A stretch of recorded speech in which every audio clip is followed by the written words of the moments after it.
Hey guys. So today I have the privilege of interviewing Simon the Uneducated Economist. Thank you so much for inviting me on to speak with you today. Got my dice here. Let's give them a spin for everybody. I'm sitting in a black truck like I always am. Just so there's a story that I just remembered I wanted to tell you before as I was hitting record I wanted to share with you. So 2 years ago when we first met at the ORAAT event, okay, there I was shy, I didn't want to talk, I was nervous about coming up and talking to you and stuff, and I was just like, man, I can't talk to Simon. That's the uneducated economist. He's a big name. And I just like, no, just go up and do it. Just go up and do it. What's the worst that's going to happen? And we started talking. I don't know what it was, 5, 10 minutes maybe, and I don't know.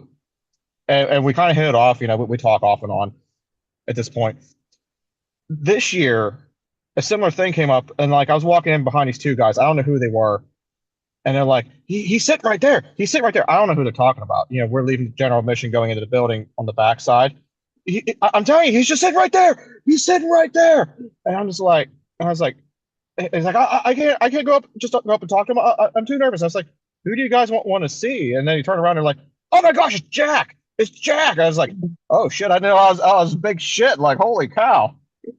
And they're like, Right? and they're like, oh my gosh. They're like, Jack's behind us. And they start talking to me for a few minutes. I was like, well, who did you want to meet? They're like, uneducated economist.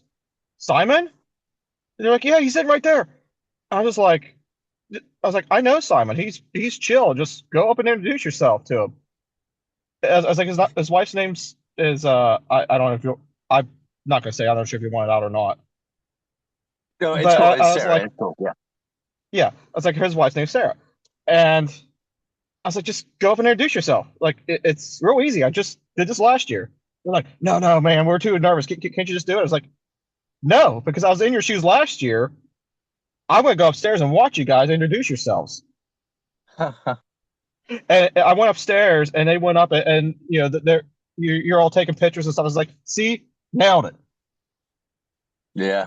So Well, so with that, so, it's funny having this somewhat of a celebrity status, and I know it's amongst the subculture of us who are in the economics and real estate kind of investing area, but I love it when people have that nervous feeling when they come up. They're like, "Oh my gosh, it's really nervous," and then they find out I'm just like a regular guy. I am really easy to talk to. I'm not gonna laugh in your face and call you weird or something like that.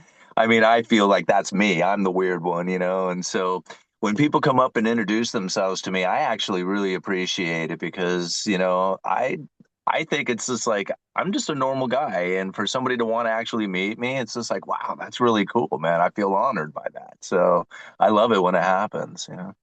yeah, and honestly, I was trying to like, I don't know, in the moment they probably thought I was being an asshole, but I'm trying to push them through that barrier. To like, Yeah. you're not going to get anything in life if you don't take action to it. Oh yeah, absolutely. I mean, just I think the idea behind that is to lean into tension. Like you want to lean into the fear because all the magic is found in the fear of the unknown, right? Like if you know what's going to happen, there's not going to be anything new to discover. There's not going to be anything, interesting to talk about. It's going to be the same old thing that you have always done. But if you lean into the fear, you lean into the tension, it's going to be all new world. And that's where the magic is found. That's where the change is. Well, speaking about magic and all that, what are your thoughts on the ORAT event? Because like it truly is a very special event in the community. It is. Now, I've been to a few different economic conferences before. And, I mean, I've spoken at two different, ones along with Zuber's ORAAT. And generally, they kind of have the same feel to them. They talk a lot of data and information and, kind of spread their ideas of what it is they have going on. But Zuber's community is a different one. It's one of connection, of growth, of like let's all kind of like step forward and move together and make Hmm. it a thing of network, of talking, of understanding like everybody's position on how it is and what it is that we could use in our position, knowing what it is that they had done with theirs, like essentially using the skills that other people have done, and then maybe incorporating those skills into our ideas. And when they are sharing those, it's into the like-minded community. Like if you go to some of the other events, everybody, like somebody might be an investor, somebody might be into it for whatever reason. But when you go to the Zubers event, it's kind of like everybody has generally the same idea of what it is Hmm. that's happening there. And it's moving into that acquiring of cash flowing assets. Now, whether you're building like from the ground up that cash flowing asset or rebuilding a cash flowing asset or buying a brand new cash flowing asset, but it's all about trying to get into that particular position in order to, have the things that we want in life. How we get there is unique. And I think that's what I really took from the ORAAT convention or a conference this time was that every single person had a different story to tell about how it is that they got their foot in the door. And it's not the same. Like every single person is just like completely different like path that they took to get there. And so when I hear people say, well, how is it done? And I'm thinking, I don't know how you're going to do it, right? But I know that if you listen to these people, you're going to have a better idea on what it is that you can do to get there, right? And that's really where I got like that's what I took from that conference. Yeah. Yeah, and like honestly, if you're gonna go, make sure you network to as many people as you can because you're never gonna find such a large group of people that are all like-minded that are just the most giving people around. And Zuber really isn't underestimating it or under selling it when he says it's like a family reunion. Yeah. It's funny. The first few times I tried to get a lot of numbers from people. This last time, I really was like picking and choosing, like, who is it that I'm really going to contact back? As far as, because I would take in a lot and then I would forget, like, I would have all these numbers and I would forget who it was that I was really like connecting with. And Hmm. who I was trying to, and so this time I really kind of like, the people who I was connecting with, I tried to get their numbers. And unfortunately, my fault for it. I just got really busy and I haven't reached out to any of these people except for one. So that was kind of my fault. And I look back on it and I'm like, man, if you're not gonna step up and do, take advantage of what it is that you're going for, then man, what is it you're doing? So I just even kind of questioned myself on that. I was just like, dude, step up, and start reaching out to those contacts. Um, but that's the whole point of it. Like, if you're going to these things, why else go if you're not going to meet people, right? If you're not going to Hmm. get the ideas on what it is that they have done, you might find somebody up there is just like the way they got in, the story that they told. You don't get it. It's nothing like that's going to do it for you. But then somebody else might have told the perfect story. It sounded just exactly like your position that you're taking, and so you just kind of move with that direction. Did you have a favorite speaker this time around, or you just thought that they were all great? You know, I I was I was impressed with Cody because I didn't know Cody, the younger Okay. 23-year-old investor, the early like I was like, wow, like the kid impressed me. So I really enjoyed watching him speak and telling his story about things. Uh, Pace, I think I took some information from, right? So when Pace did his talk, he was very high energy and putting, a lot out there. I mean, he was talking, boy, man, he just really ripped it up, right? So I really enjoyed Pace's um, his talk, or I don't even know, presentation is just Q&A really is what he was doing.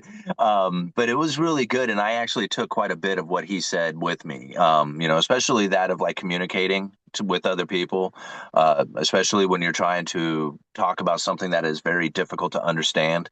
And trying to share that information with people who are just having a very difficult time, like digesting the information or even just understanding what it is you're talking about, and you continue to just keep pushing that, it's like, who's the crazy one here, right? So Yeah. I kind of took that idea. I'm like, okay, you know what, Pace? I think that was one of the things I definitely needed to hear. And so, along with a lot of other things that he talked about, I mean, he was a good I've seen speaker. that in your channel, just how you've changed things since the ORAT event, and I've seen that you've taken a lot of that stuff to heart. Yeah. Well, I mean, if you're not gonna take something away from this, then why you go, right? And so when I was there listening to the other speakers, and I really enjoyed like listening to everybody tell their story and stuff, and Jason Hartman, him and I go back for years now. So it was cool to hang out with Jason again for a few hours. But really, when it comes down to it, I think that's something that you really need to do when you go to a conference like this is you need to find something to take away from it that's really going to be useful to you. And that's what I did. And I appreciate you noticing because I'm really trying to be conscious of it now. Yeah, I think like me personally, my favorites were Brandon Potts. I don't know which day he was on, but he was the guy that does Build the Rent, and he had all the Yep. spreadsheets and stuff.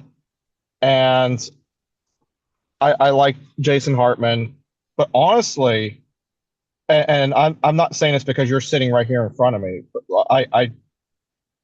and I'll tell you why in a second. But your speech actually was one of my favorites in the whole weekend. Oh, And thank you. like I wasn't joking when I sent you that message. Be like, I'm surprised All Nighter didn't have to put you out with the fire extinguisher. You're on fire. Like like you really did crush it. But the reason, like on top of like I really just seriously enjoyed it. But the thing Thank for you. the biggest takeaway for me was Cynthia's heard you talking a little bit here and there when I have you on the radio and we're in the car together, and she likes you, but she doesn't hate you. Like you're somewhere in the middle there. Her comments always like, "Well, he's no Candace Owens. He's not a conspiracy theorist. Like he's not." And she listened to him, and she's like, "I get why you get him." She's like, "We were there, and we stopped the whole thing." She's like, "I get it." She's like, "Yeah, I like him now."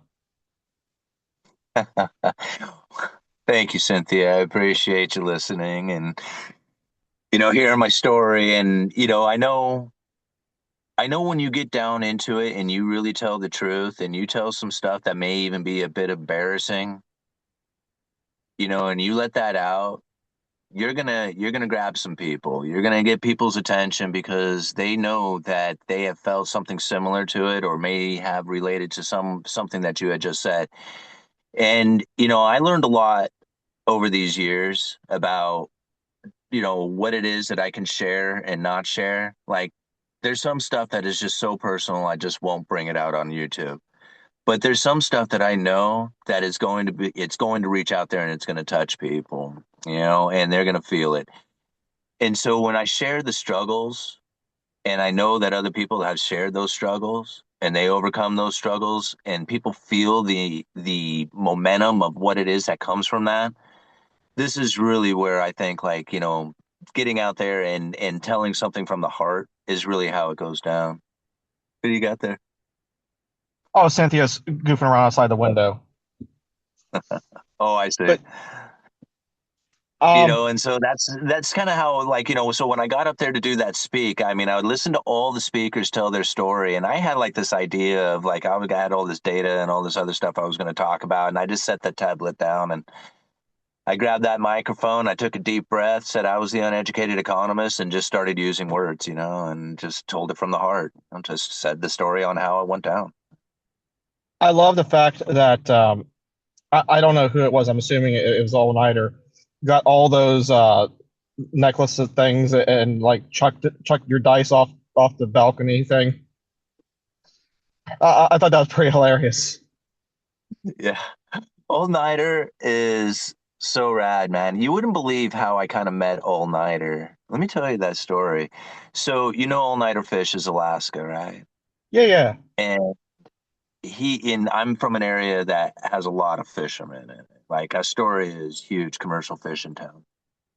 So a lot of these guys, they go up to Alaska to fish every year, like All-Nighter does from San Diego. He goes up there. Well, people from our area also go up there to go fish. Well, one of the guys who hangs out here and he does carpentry made friends with All Nighter, and he says, "Wow, you're from Astoria?" He says, "Do you know Simon?" He has that, and he goes, "Yeah, I know Simon." So All Nighter wrote me a letter, gave it to the dude. The dude brought it back down from Alaska and gave it to me at work. And he was like, "Hey man, I met this dude up there. He says he loves your YouTube channel. He wanted me to give you this." And he gave me a letter and it had All Nighter's email address. And I emailed him and said, "Hey man, thanks for the letter. It's really cool. I really appreciate you, watching the channel and all that other stuff." And he went in. It was just like, "No man, I'm total fisherman and carpenter and just totally relate to everything you're talking about on side of your channel." And I met a fishing buddy who was living in Astoria, and I thought I'd write you a letter. And then I met him at the Rebel Capitalist, and we have been like tight buds ever since. It was, I don't know how like All Nighter does it, but that dude becomes friends with everybody. I wish, I mean, I have a few friends. All Nighter can reach out there and just make lots of friends. And I find that to be one of the most fascinating things. To me, that's just amazing to watch it happen, to see him work it. And to him, it's like this natural thing. He doesn't even realize what he's doing. And to me, it's just like, how do you do it? Like, how do you do that, Yeah. man? So one of the things I've been watching a lot lately on your YouTube channel, you've been talking about buying rental properties and stuff. Yeah. And I'm going to shoot you a message every week to double check on your progress, even though you didn't ask for it. Thank But you. Thank you, brother. I really appreciate it, man. Yeah, because I don't have an accountability team yet, and um, but yeah, just to kind of give you an idea on what it is. So, I searched the properties around here pretty regularly, looking at the rents, and it's very difficult to find this to be within like the buy box kind of idea. It's just like the properties and the rents are just not lining up for me to feel comfortable with how much it all is here, especially for that mhm. first time property.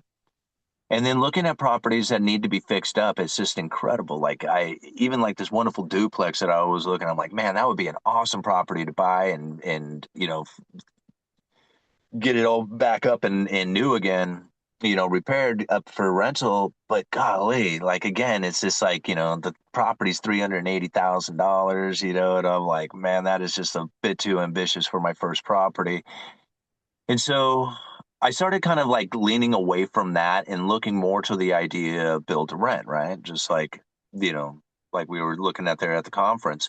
And so again, I started looking at properties around here and gotten very discouraged again because the property values are just so damn expensive. It makes it very difficult. And I was talking with like people who do ground prep and stuff like that. And again, it was just like, man, this is getting hard. I mean, my problem that I'm facing here is that I need a better network of people who actually are in this game. So I started reaching out to a developer who's been in the area building.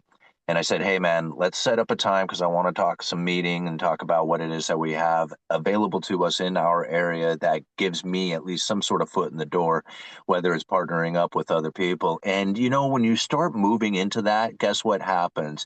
I had somebody reach out to me and say, hey, man, do you want to talk about partnering up on my next project? Because I got 32 projects altogether that cash flow, and I would love to, take on a partner of your like you who is very interested in up in the whole YouTube I guess idea of things. So I'm like, holy crap. So the moment that I started leaning into the idea of reaching out to people to try and figure out how it is that I could start doing some sort of development, I got somebody actually approaching me coming to it. So right now, that's about where I'm at on things is like I'm trying to figure out how it is that I'd lean into the network. Like what network do I need to build here? I don't even know which way to go. Mhm.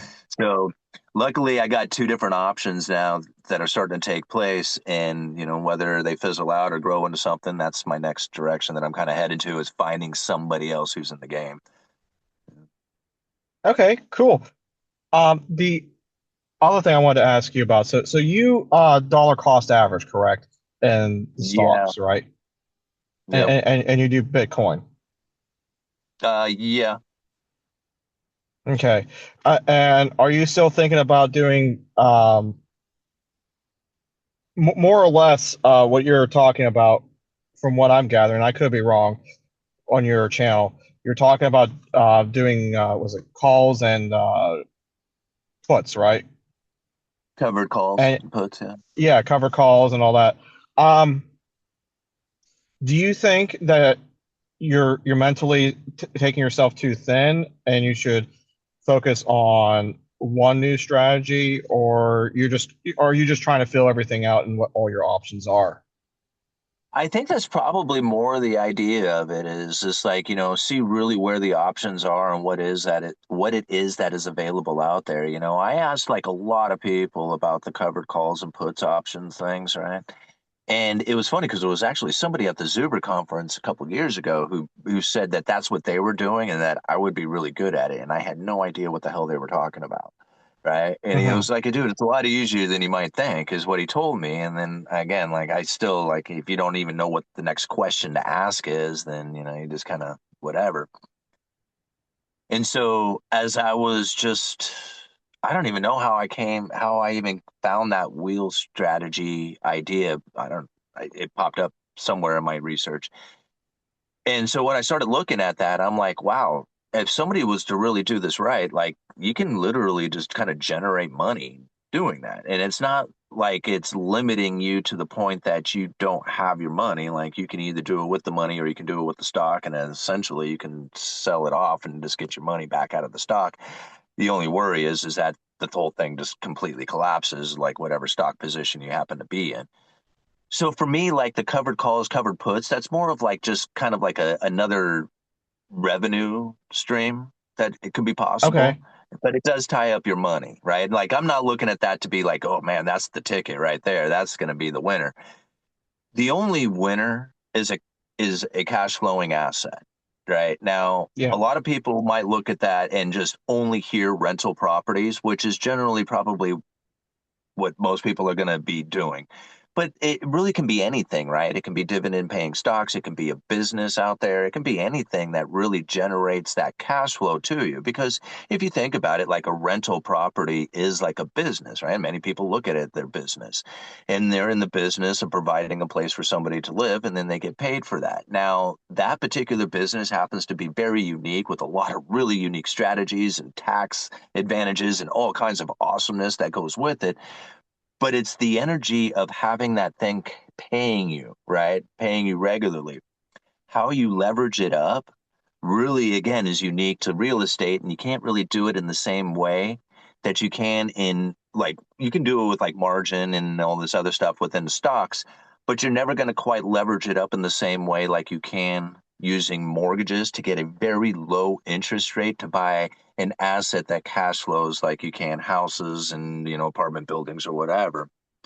So no matter how you look at it, there is other ways of getting cash flow. You take your hard-earned money, you put it towards this dividend-paying stock, and it pays you some. You can do that for your entire life, and you might be able to get like somewhere ahead, like you can do okay with that. But if you're going to ever leverage it up to the point that you really want to have like an abundance in your life, like in a major abundance, then you really have to do what it is that people have done in the past. And everybody I know who's ever done that really has done it with real estate because you can borrow cheaply in the mortgages, buy into a cash flowing asset that somebody else pays for, the asset grows, the rental income pays you, all this stuff just you have this wonderful experience so long as the housing market continues to operate like it does and then continues to grow like it probably will because you have the ever increasing amounts of money that pours into the system. So however you want to take your position is up to you. And like for me, I see it. I see it clearly. I see it as clear as day. Like that's where it's at. Property ownership, they're the ones who dictate what's happening in the economy. Capitalists can live independently too, but they don't get to say what happens in the economy. They can only say where their money goes, and that has a little bit of say, but not like the property owners. The property owners are the ones who are in charge. Everybody else essentially has to work. You know? Yeah. Yeah. I just kind of wanted to push on that a little bit to make sure you weren't spreading yourself too thin and going in two different directions. And I know that you're smart enough to chase shiny object syndrome, but I just wanted to push on that a little bit to make sure that you weren't. No, I appreciate it, man. Watch my back, man, because I don't know when I'm being dumb, like I don't know that until after it's happened, you know. You know? But No, no, I but honestly, I appreciate like it both of those real estate ideas. I really do. as far as The two options that you had there, like either the partnership or the ground up stuff potentially, Mhm. or even I don't I don't know, I'm not that familiar with your area other than watching a few documentaries and stuff about ships sinking and stuff. But I mean, an Airbnb might be a good play too. But like I said, I'm not that familiar with your market. Yeah. Well, a friend of mine just sold her place for it's a 3 bedroom, 2 bath. It's I think it's probably a half an acre. It has a really nice fenced yard. It was built a couple of years ago, about 5 years ago, I say. Um, and I mean it's a tidy, nice, place, has a hot tub and all that. It sold for $515,000, and the guy's going to turn it into an Airbnb. Wow. So that's yeah. And that like I mean, and it's so like where he bought it is in a very small, tight community with pretty much nothing but locals and tourists. And the locals are getting pissed. Like these Airbnbs are just taking all the houses, Mm. causing and they are just losing their mind over there. It was funny because like I was listening to the conversation. The guy says, "Dude, he says when you leave, I am going to burn this house down." It was just like screw them Airbnbs, and I was like, I didn't mean to laugh at it, but I thought, holy crap, man, this is really happening. So Yeah, cool. anyway, So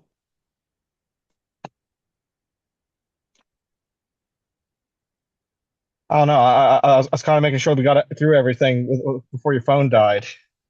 yeah, I know I'm getting there. Yeah, I got like maybe another couple of minutes here. I don't know. Do you have another question you want to cover?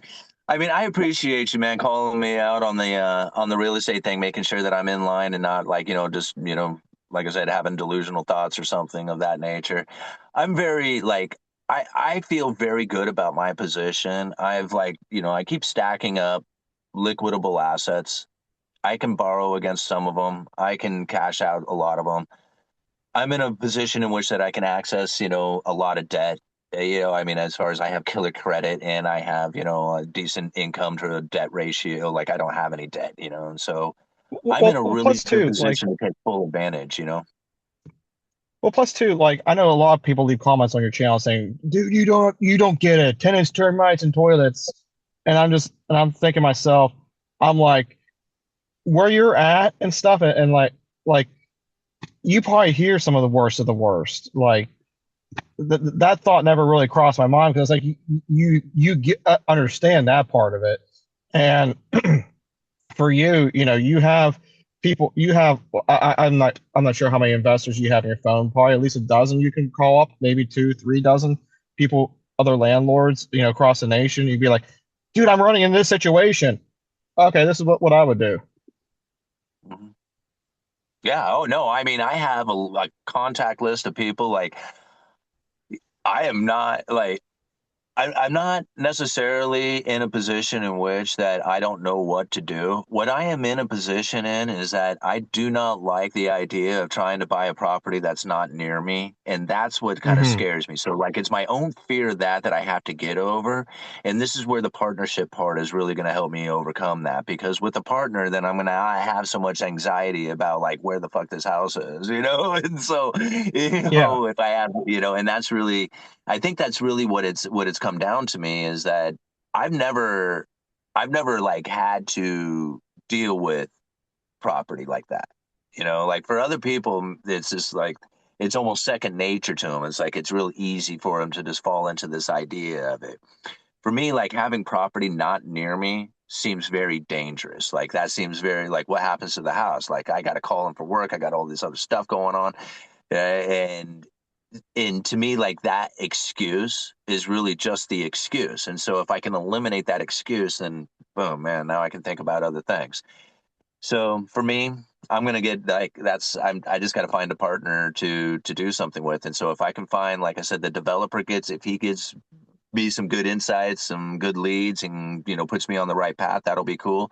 If this other partnership on the other idea with getting a property somewhere, I mean that's cool too.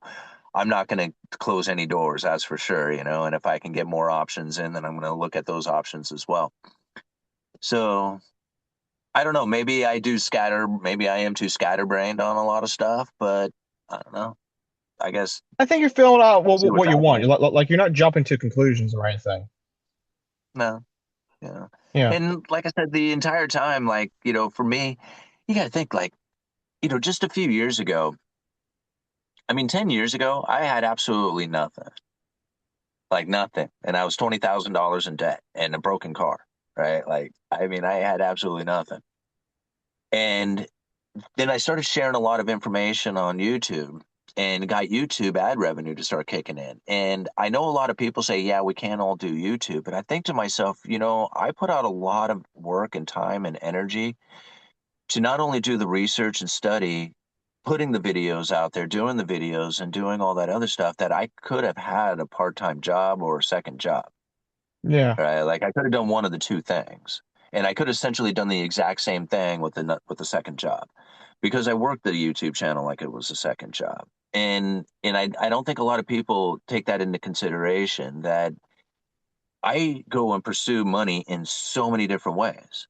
Like I call bingo games. I got a day job. I do this YouTube thing. I do, little hustles for sponsorships that come from YouTube, like the Amazon affiliate link, a little bit of Patreon stuff, a little bit of school, a little bit of these things. I just got all these little tiny pieces of money that kind of come in from different directions, and none of it is just like going to make me rich, not a single bit of it, but all of it kind of trickles in regularly, and it's fun. Like for me, yeah, it's a great time experiencing that. I love sharing the information. Some people call it redundant, and maybe it is. Maybe I need to change it around and make it a bit more entertaining. But that's work in itself. I mean, education and teaching and sharing knowledge and stuff. I think that's just as noble of anything of any other career that's out there, right? I mean, so yeah. I totally agree. Well, before your phone dies, let's go ahead and end this recording. I don't yeah, want you to be in mid sentence and cut off. yeah, So, I hear you, bro. thanks for tuning in. We'll catch you guys next time. Thank you very much, sir.